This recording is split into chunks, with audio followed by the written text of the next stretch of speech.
Hi, my name is Maria Talley, and I completed a punch needle kit. I wanted to complete this activity to help improve my fine motor skills. I anticipated that this project would help give me a sense of pride and accomplishment. I chose this because my fine motor skills have not always been the best, so I thought this would be a good challenge that would help that. The area of occupation for this activity is leisure. I enjoyed completing this activity during my downtime. This activity also gave me internal gratification, which helped maintain a balance between work, school, and rest.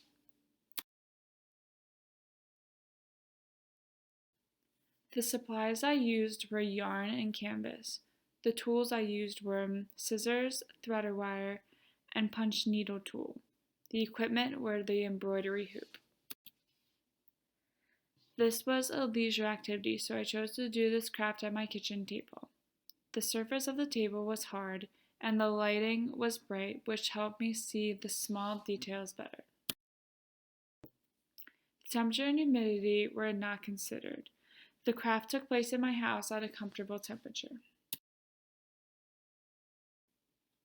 Since there were no social interactions during this activity, I did this all by myself at my kitchen table, but there were symbolic points to this task. My grandmother, several years ago, taught me how to knit, and this reminded me so much of that, and I value my relationship with my grandmother. It was also symbolic because I chose mountains as the picture because it reminds me of my vacation home up in Maine, and there are so many great memories I have from up there. The sequence and timings was first I thread the yarn through the wire, then I pulled yarn wire through punch needle, then I punched yarn needle through canvas, then I pull yarn and through canvas, then I continuously punched yarn needle through canvas, and at the end of the section pull yarn through canvas, then cut end of yarn at the back of the canvas. I would work on this craft for 30 minutes 2 times a week in the afternoons when I got home from work, which helped me to unwind from the day and just escape and relax. The performance pattern. This added a new dimension to my daily routine because this is not something that I do every day, and it helped create an escape for me from my daily hassles. The body structures. The nervous system and the eyes, ears, and related structures were required for this activity. Fine and gross motor control and attention and awareness were supported by the nervous system.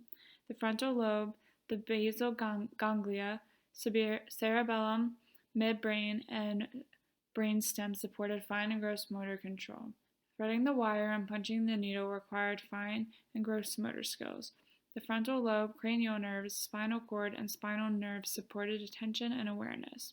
Attention was needed to focus on the patterns because if you were not paying attention, you could mess up the entire picture and that would not be good. The body structures. The eyes, ears, and related structures supported visual eye-hand coordination and control of voluntary movement. Continuously punching a needle through the canvas in the correct pattern required these body structures. The two body functions needed to complete this task were sensory functions and movement functions. Sensory functions included visual functions to ensure I could see and follow the punch needle pattern on the canvas. Movement functions were needed for motor reflexes and control of voluntary movement. Motor reflexes helped me follow the lines of the pattern, and the eye-hand coordination was needed to work within a small area. Performance skills. Gripping. Gripping is the motor skill of pinching or grasping so the object does not slip. If you look at the picture, you can see I'm really gripping the punch needle and the embroidery hoop so I could really get the pattern down, which each color, so that the colors would not mess up into different patterns. Manipulating is the motor skill of using the finger movements without fumbling.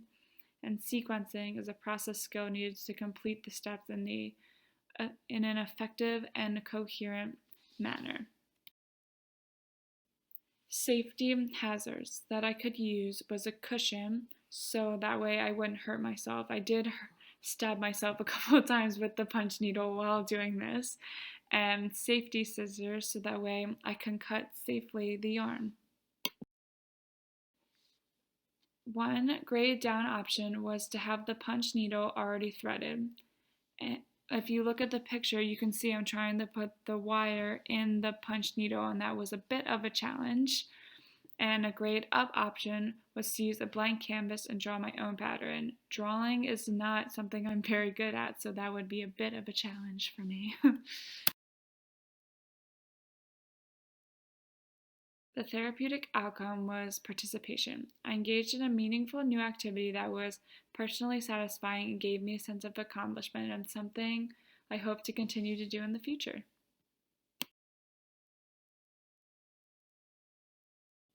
This is a video of me doing the punch needle.